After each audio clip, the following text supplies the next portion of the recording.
Hello everybody and welcome to episode 3 of the Awkward Introverted Traveller. I thought because it was my last night in Munich, I'd spend some time going over what I've learned and discovered about this beautiful city. And first of all, wow, what a beautiful city it actually is. It's definitely in my top 3 cities in Europe that I love. It's definitely up there with Vienna, and Budapest is the other 2 cities that I really love here in Europe.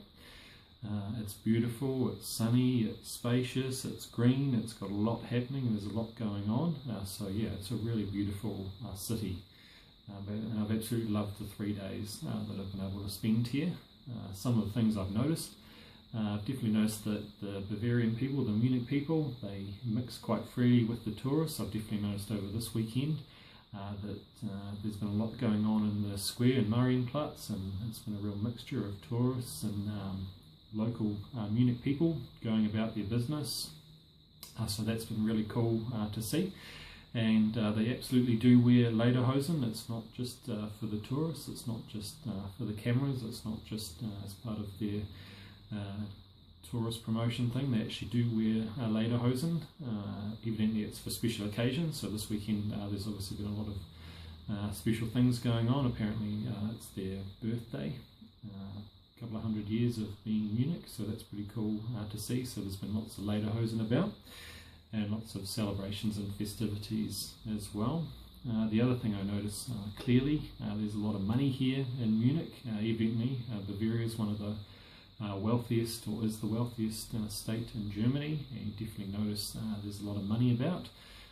As a bit of an exercise for dinner this evening, as I was walking from the restaurant back to where I'm staying, which is 850 metres, I decided to count the number of 5 Series BMWs I saw, and I counted 21.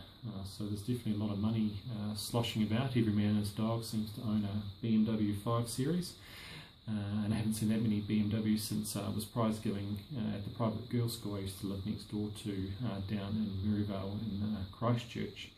The other thing I notice, I guess a bit of a cultural consideration, is people in Munich love to smoke. There's lots of smoking vending machines around, and the outside of restaurants is full of people smoking away, so that was quite surprising to see.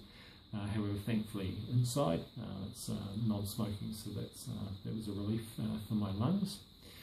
Another cultural consideration, obviously we live our lives on the left side. Over here in Europe they live their lives on the right side, so I've definitely noticed a tendency that I drift towards the left, and the left on the footpath happens to be the cycle lane. So I've spent a bit of time this weekend dodging cyclists. And as for crossing the road, I never know quite which way to look, so I just sort of look all around, close my eyes and hope for the best. So hopefully over the next 2.5 weeks that'll stand me in good stead. And I'll just close my eyes, hope for the best, and won't get hit by a tram or a train or a bus or a cyclist or a car. So fingers crossed in that respect. Now, we are losing a viewership. We are going the way of John Campbell right now, so we need to do something about that.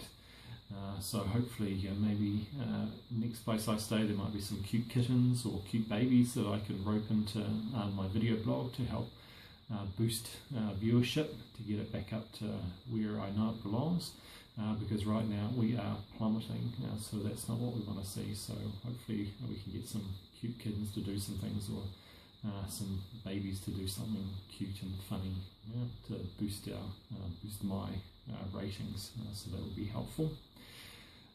Thinking about the Awkward Introverted Travel Moments segment, I do believe today at dinner I was the victim of a cougar attack.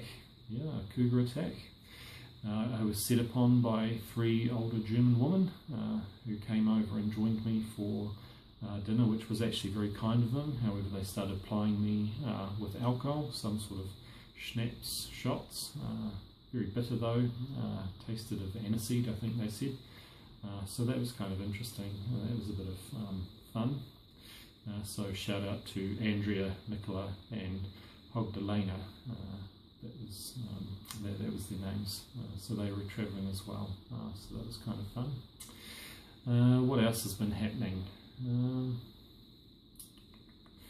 I guess thinking about my other awkward travel moments. As soon as I arrived, people started asking me for directions. So I don't know what it is about this face that says I know where I'm going and what I'm doing, so that's been kind of random. So literally from getting off the plane, walking across the square to the train station to head into town, someone asked me how to get to where they were going. And of course I had no idea, I've only just arrived, so that was kind of random. However, fourth time this afternoon I just gave up and ended up giving directions. Thankfully it just consisted of me saying yes or yeah when she asked me where the train station was. So I kind of think it's like working within the spirit of motivational interviewing. The answers lie within the person rather than those around them. I'm just there to guide, so definitely I confirmed that the directions were correct. I didn't send her off on a wild goose chase, but she knew the answers resided with her. In terms of my 3 R's, my rant, reflection and reward. My rant is definitely around people that push forward when the plane's landed, go running up the aisles trying to get ahead of everyone. That's like, just wait your turn, take a chill pill, back off, you're going to get off the plane. So can't be doing with the pushy. That's my rant. I think it's quite rude. People should just wait their turn. Reflection, being mindful and being present and all that kind of blah blah. I'll pick up on that in a moment. Around being present and the joys of discovering what happens when you're present and don't think too far in the future. And my reward is linked in with my reflection. I've definitely been rewarded by not planning things. Some really good stuff's happened today, some experiences that have been quite cool. So that's been great to enjoy that, and felt quite rewarding today. It's been a rewarding day. So that links in with my 1, 2, 3 of Munich. My number 1 is definitely the English Garden, the Englischer Garden. Saw that yesterday. What an amazing asset for the city. Beautiful park, move over Hagley. It's got nothing on the English Garden. There's beautiful streams running through it. People can surf in the stream or the river, which was quite cool to witness yesterday. And in the middle of it is also the Chinese beer garden, which was pretty cool. 7,000 people can be seated there, so it's the second biggest in the world, so that was cool to drink some beer. I got beer and lemonade, which apparently is a rattler, and still don't like beer, but never mind. So that was an amazing place. The English Garden is beautiful. The number 2, so just being mindful, biking around, happened to catch a poster out of the corner of my eye advertising a Keith Haring art exhibition. So my number 2 was going to the Keith Haring art exhibition this morning. It was absolutely amazing, one of the best exhibitions I've ever seen in my life. It was fantastic. So thoroughly enjoyed that. I only just saw the poster out of my corner of my eye, never saw another poster the whole time I've been here. So it was obviously meant to be, so that was fantastic. Bought some cards, which are too good to give to anyone, so I'll probably just keep them safe. And some Keith Haring dominoes, so things are going to get pretty wild in Edinburgh on the train to Edinburgh playing dominoes, so that's something to look forward to. And it was free today. It was the 30-year birthday of the Kunsthalle Munich, so that was quite good that it was free.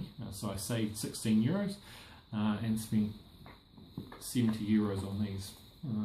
A fool and his money are easily parted, but never mind. And the number 3 thing is Mike's bike tours. Fantastic yesterday, 6 hours biking around, so that's how I came across the English Garden and the poster for the Keith Haring art exhibition. You've got to outsource your tours. Don't kid yourself that you can look at a map and wander around discovering the city, blah blah blah, all that rubbish. You've got to outsource it, get some experts involved. Saves time, it's idiot proof, and it was fantastic. It's a Kiwi guide, New Zealand guide, so that was quite cool to see, and meant that you didn't have to shag around. You just went straight there, got the information, knew all the things to see and do, so that was fantastic. You can't put a price on that kind of information. So definitely that's my recommendation. Don't shag around with trying to work it out for yourself. It's okay to outsource that kind of stuff to the experts.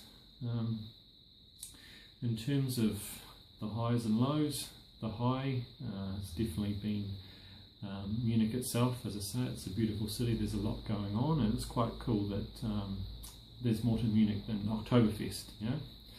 I'd rather give birth to a cactus than go to Oktoberfest. That would be an introvert's worst nightmare.